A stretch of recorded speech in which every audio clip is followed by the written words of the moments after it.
করছি।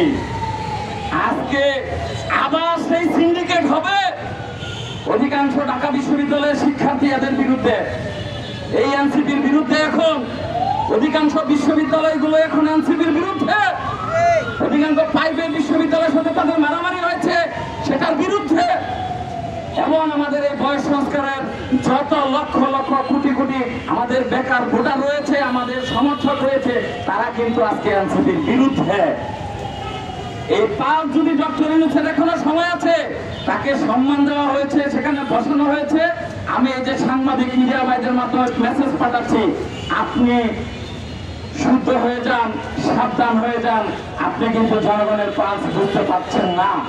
আমরা দেখতেছি সেই ফ্যাসিস্টের যে প্রেসক্রিপশন যেভাবে চলেছে, জনগণের উপর যেরকম নির্যাতনের স্টিম রোলার চলেছে, আমরা কিন্তু দেখতে পাচ্ছি সেদিকে এই দেশটা চলে যাচ্ছে। এর পরিণতি কিন্তু খুবই ভয়াবহ হবে। আমরা বলে দেব, অনতিবিলম্বে আমাদের এই বয়স সংস্কারের দাবিটি যৌক্তিক সংস্কার করুন, আন্তর্জাতিক মানদণ্ড অনুযায়ী করবেন।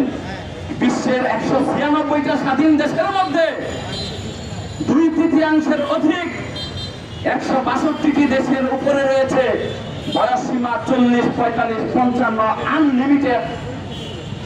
কয়েকটা দেশে মাত্র 45, 40, 45 এরকম আছে। তাহলে আমরা কি আন্তর্জাতিক স্ট্যান্ডার্ড ফলো করবো না? আমাদের গড়াই যখন 54 বছর ছিল তখন 27 থেকে 30 বছর করা হয়। আজকে গড়াই গিয়ে ঠিকেছে 72.3 বছরে। কি করেন আপনারা?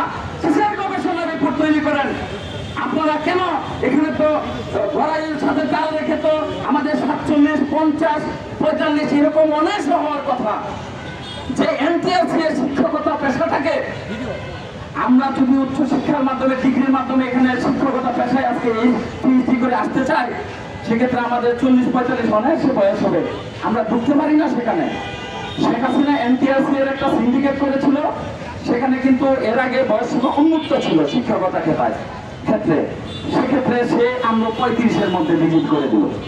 এই যে লিমিটেড ভার্সন, সিন্ডিকেট করা, পিএইচডির মাধ্যমে ক্যাডার নন ক্যাডার চাকরিগুলোকে সিন্ডিকেট করে দেওয়া, সেই সিন্ডিকেটে এখনো চলছে। এই সৃজনশীল বস্তা পচা সৃজনশীল নামে সৃজনশীল, আপনারা বস্তা পচা গাইড গুলো এই প্রত্যন্ত দূরাঞ্চলে তারা শিক্ষার অভাবে, শিক্ষকের অভাবে টিউশনি, সেখানে মাস্টার রাখতে পারে না। সৃজনশীলের সিলেবাস আমরা তো দেখি, সেখানে একটা নর্মাল গ্রামের ছেলে এটা বুঝেও না, কিভাবে সে পাস করবে? এই বস্তা পচা এখনো চলছে। হাতে কলমে শিক্ষার নাম হলো সৃজনশীল, হাতে শিক্ষার মালাই নাই, প্র্যাকটিক্যাল নাই। এখন এই যে পাগলের দল ক্রিয়েট করা হচ্ছে বছরের বছর, এটা শিক্ষিত যেভাবে আমরা উচ্চশিক্ষার যে স্তর পর্যন্ত এই জেনারেশন গুলো যেভাবে শিক্ষিত হয়ে আসতেছে, এরা তো পাকাপুক্ত টিকটকার।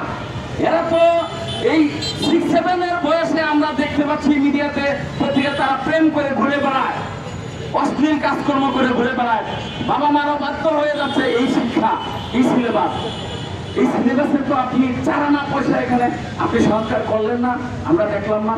এই পরিবহন ভাড়া যেভাবে ছিল কিলোমিটার অনুযায়ী হিসাব করলেন না, উঠলে 10 নামলে 10, এভাবেই তো চলছে।